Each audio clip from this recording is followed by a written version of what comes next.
How to use the Target app to pay in store.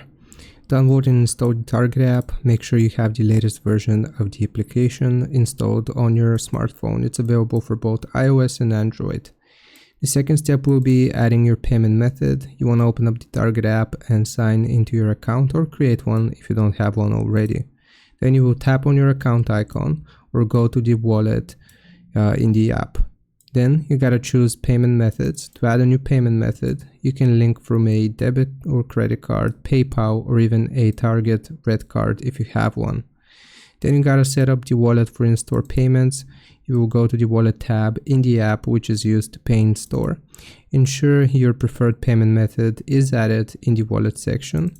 You can also add any Target Circle offers, gift cards, or apply any discounts like Target Circle earnings or Red card savings. Pay in store using the app. When you're ready to check out at the store, open the Target app and tap on the wallet at the bottom of the screen. The app will generate a barcode or QR code that the cashier will scan to apply to your payment method, Target Circle offers, and any Red card discounts in one step. Scan it to checkout. You will show the barcode to the cashier and they will scan it to complete the payment. If you're at a self-checkout, scan the barcode directly at the payment screen when prompted. I hope this helps. Leave a like and sub. I'll see you next time.